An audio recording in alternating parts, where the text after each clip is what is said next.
역대상 7장 1절에서 22절까지 말씀을 살펴보도록 하겠습니다. 솔로몬이 봉헌 기도를 마치자 하나님께서 불과 말씀으로 응답하시며 백성들의 기도와 제사에 화답하시는 분이요 성전이 하나님께 제사하는 장소임을 선포합니다. 1절에서 3절은 불과 영광으로 응답하시는 하나님입니다. 솔로몬이 이스라엘과 이방인을 위한 기도를 마치자 하나님께서 불과 영광으로 응답하십니다.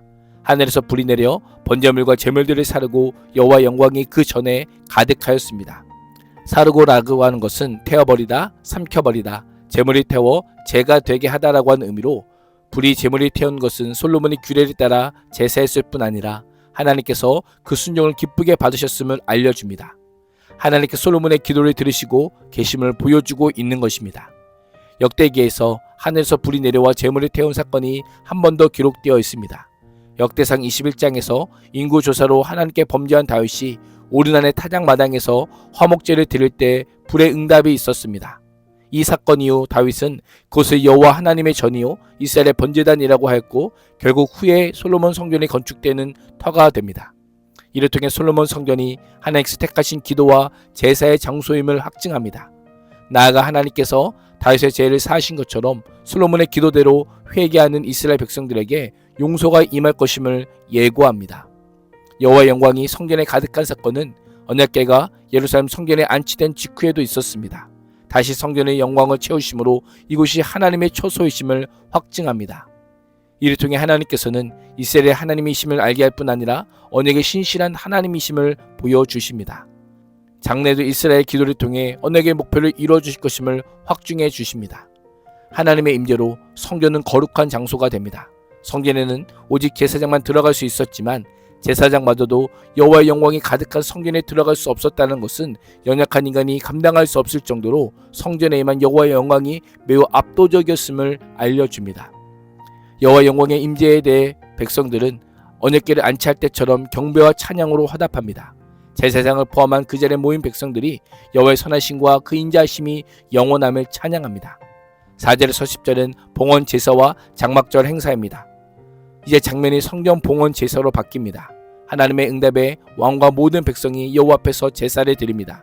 솔로몬 왕은 백성을 대표하여 소 22,000마리, 양 12만 마리를 제물로 바칩니다. 엄청난 양의 제물은 성전 봉헌식이 국가적으로 매우 중요한 행사일 뿐 아니라 이스라엘 백성의 봉헌의 기쁨과 헌신이 어떠했는지를 알려줍니다.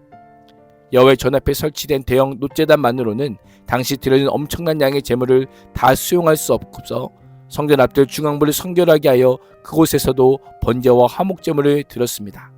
그때 제사장들은 직분에 따라 제각기 자리에 섰고 레위 찬양대로 나팔과 악기를 연주하며 하나님을 찬양했습니다.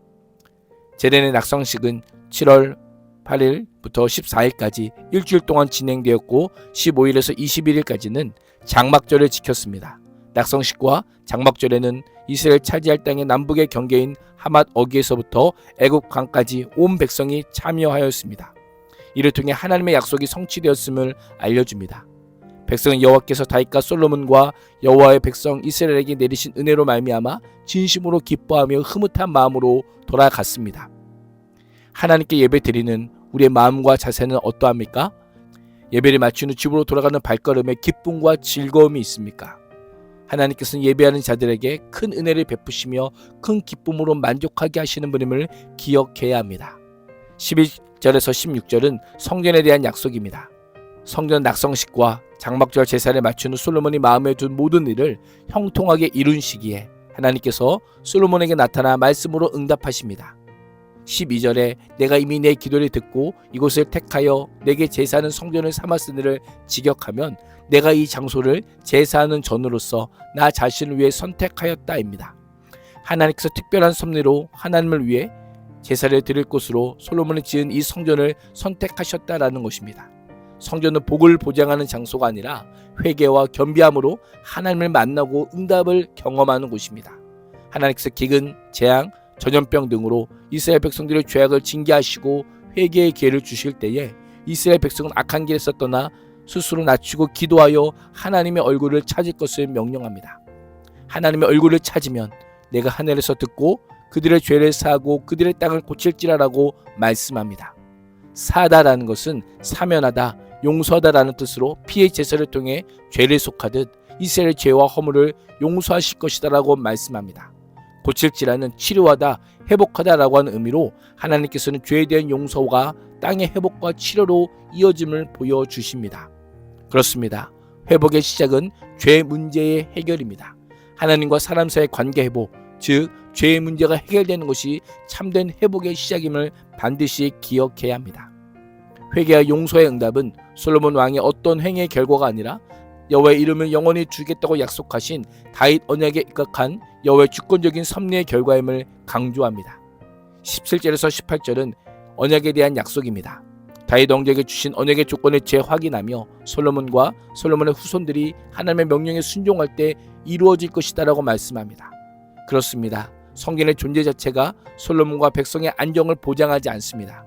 언약에 대한 순종이 언약 성취를 위한 전제 조건이요, 우리를 영원히 보존하실 하나님의 신실한 약속이 성취되는 비결입니다. 19절에서 22절은 언약에 대한 경고입니다. 다윗 왕제의 영원한 왕권 계승의 축복을 약속하신 하나님께서는 지금까지 솔로몬 향해 말씀하시다가 19절에서 갑자기 그 대상을 바꾸어 너희가 라고 합니다. 19절은 여호와로부터 마음이 떠났을 때 나타나는 불순종의 세 가지 모습을 묘사합니다. 가서 섬겨 숭배하면, 여호와의 율례와 명령을 버리고 가서 다른 신을 섬기고 숭배하는 모습입니다. 이스라엘이 불순종하여 언약을 저버리면 그 기업의 땅에서 뽑히고 성전은 폐허가 될 것입니다. 장엄했던 성전은 열방의 조롱거리가 되고 이방인조차 이 재앙의 원인이 여호와를 떠나 우상을 섬긴 죄임을 알게 될 것이다라고 말씀합니다. 역대기의 독자가 바로 이 재앙을 받은 자들의 후손입니다. 조상들이 걸었던 길을 보고 들었던 자들인 것입니다. 오늘 우리 또한 이 경고의 말씀에 귀를 기울여 하나님의 백성답게 말씀에 순종할 뿐 아니라 회개하고 돌아와 온전히 여호와를 따르는 삶을 살 수 있기를 주님의 이름으로 축복합니다. 기도하겠습니다. 하나님, 하나님의 성경은 우리 자신을 거룩하게 구별하게 하시고 하나님의 말씀에 마음과 삶에 담아 순종하며 살게 하여 주옵소서. 예수님의 이름으로 기도합니다. 아멘.